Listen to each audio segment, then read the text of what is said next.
So this is the practical application post for my episode titled Brain-Based Learning, and it's going to be a combination of the most recent episode I did with Eric Jensen and the first ever episode I did with John Rady.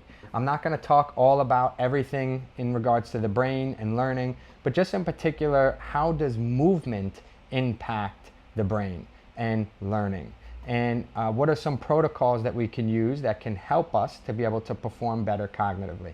I'm going to break up cognitive performance into two separate categories. There's going to be more the creative side of thinking, and then there'll be more of a focused side of thinking. Creative, you're thinking brainstorming, thinking out of the box, problem solving. With focused, maybe you're locking in and learning a new topic or trying to memorize something. And movement is going to impact both of these in slightly different ways. Let's start with the creative thinking. When it comes to creative thinking, movement is going to help when you walk while thinking. There was a really cool study done at Stanford University where they compared, sitting and walking. They had one group where the group would sit before the task, or the creative task, and then they would sit during while doing it.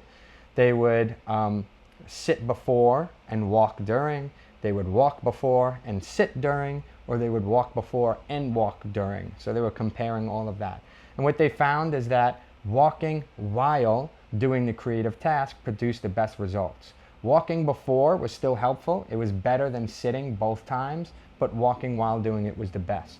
They also compared walking outdoors and creative thinking. They had individuals walk on a treadmill, walk outdoors, and they were in a wheelchair and being pushed in the wheelchair to compare. And they found that walking outdoors produced the best results as well.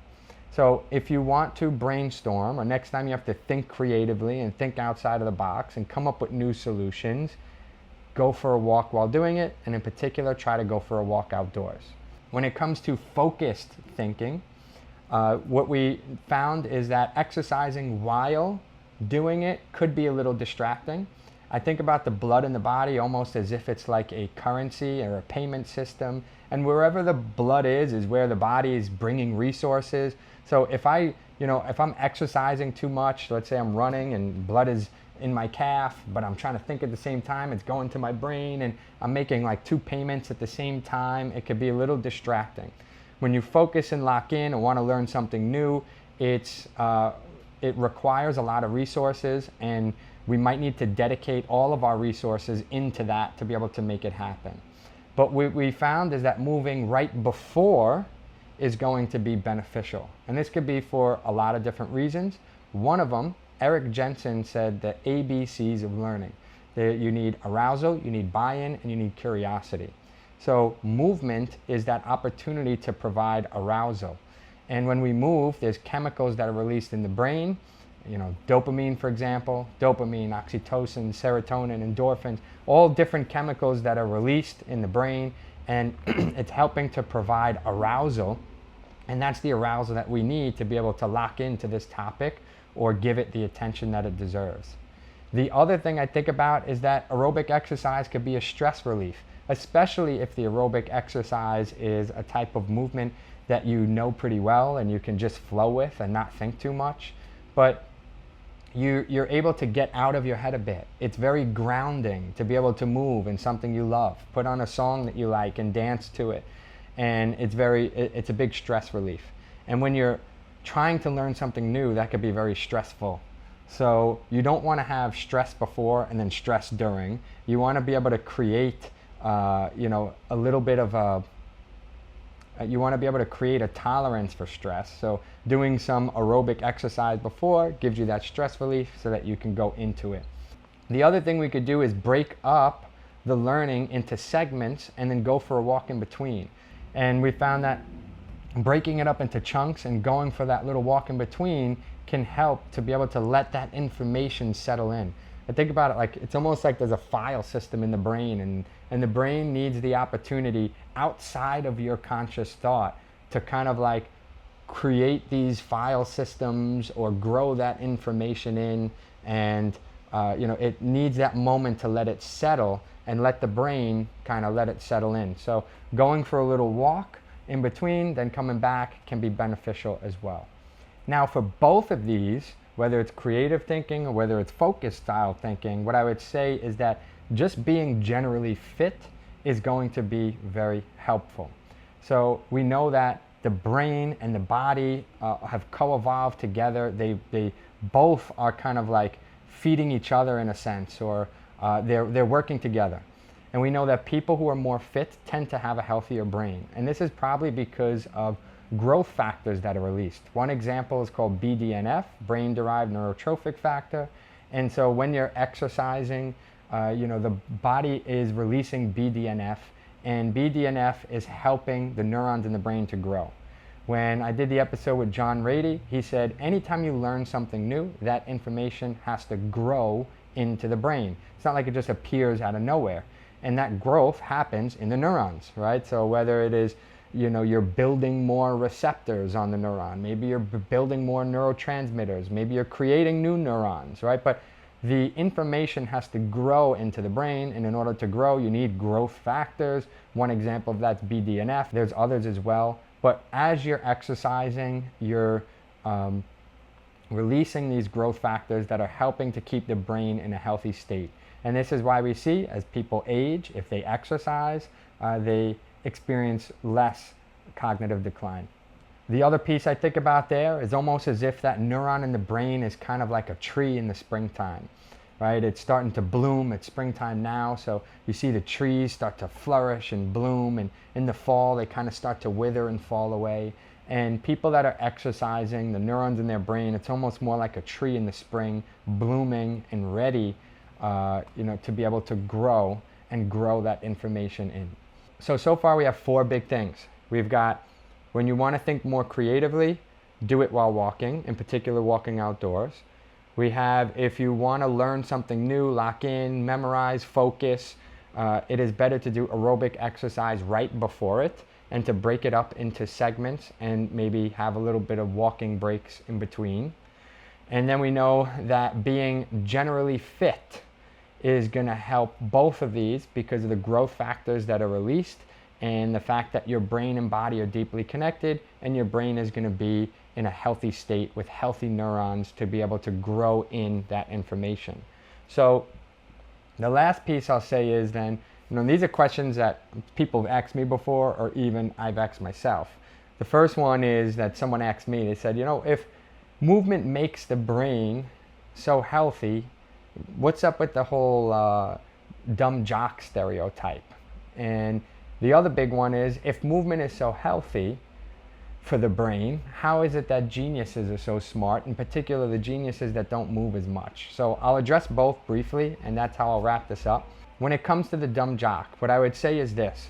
If you have somebody who lives an active life versus somebody who does not. Let's take, for example, 2 twins. They're both born genetically or biologically the same, and one of them lives an active life and the other one is very sedentary. The one who lives an active life is very likely going to have this brain that is in a healthier state. However, they still need to go and learn the things that they want to be good at. If I want to be good at math, I have to go learn math. If I want to learn science, I have to go learn science. So the athlete, though, it's not that they are not smart, it's that they might not be able to perform well in the areas that you're used to associating intelligence with. If you associate being smart with knowing history, for example, and this person did not go and learn history, they're not going to appear as if they're that smart. Even though their brain is probably in a very healthy state, they still have to go and learn history, right? They have to dedicate time to those things. So I would say that the athlete also, it's not just that their brain is in a healthier state, but their sport alone is preserving areas of the brain. Anytime you have to strategize in a game, whether it's an outdoor pursuit, you're going kayaking, you have to kind of strategize and figure out which way is the current going, which way is the wind going, or let's say you're doing martial arts and you have to strategize against an opponent, what's their strengths, what's their weaknesses. If you're playing a football game, you have to work together with your team to accomplish this goal and so all of these times when you're strategizing, you're thinking creatively, you're thinking outside of the box, You also are learning new things. For example, new techniques. Let's say when you do dance and I learn how to do the wave, right? That's a form of locking in and learning something new. I have to focus, like which way does my hand go? Which way does it go here? So people who are active are preserving their brain in regard to the focus and the creative side of things. They also have a brain that is very fertile, healthy, and ready to learn. However, if they want to be smart in things like history, science, and math, they still have to dedicate time to those things. And most athletes don't dedicate much time to those things. They only dedicate time to their individual sport. So that's that piece there. The other one is about the genius. Well, how is somebody so smart, but yet they don't dedicate much time to moving? And what I would say is geniuses are very much like professional athletes. You think about a baseball player. The baseball player is on the brink of being the absolute, we'll take a pitcher, right? They're the best pitcher in the world or potentially blowing out their shoulder. And usually the best pitchers in the world are only the best pitchers in their youth, and it's not very sustainable throughout life. Geniuses are very much the same way. They might have this genetic gift, or they might have dedicated a lot of time to one thing and they're able to perform well in it, but they are usually able to do that in their youthful years. It gets a little harder to do and is less sustainable as time goes on. And it usually comes at a cost. So one of the smartest brains in the world, which Charles Darwin, he was very well known for suffering from anxiety, depression, and other potential mental health disorders. So even though this person is doing very well in this one area, it's probably at a sacrifice to other areas of their health. And again, it's probably not very sustainable in the long term. So when we're talking about incorporating a movement routine for the sake of having a healthy brain, this is also for the general masses, in the sense of maybe someone who doesn't have this one genetic gift that they're dedicating all this time to. But for the average population, moving is going to help with your cognitive performance. It's going to help you think better right here, right now, in this moment. It is going to help you think more creatively. It's going to help you to focus and lock in. It's going to help you to take in, retain information. It's going to help you to grow new neurons in the brain, which is what we need to learn. It's going to help you to avoid cognitive decline with age. So this is about creating a healthy brain in the current, but also a sustainable brain in the future for the masses. So dedicate time to movement. It is going to keep your brain in a healthy state, and it is going to help you to perform better cognitively. I hope you got some gems from this episode, and I hope to see you all soon.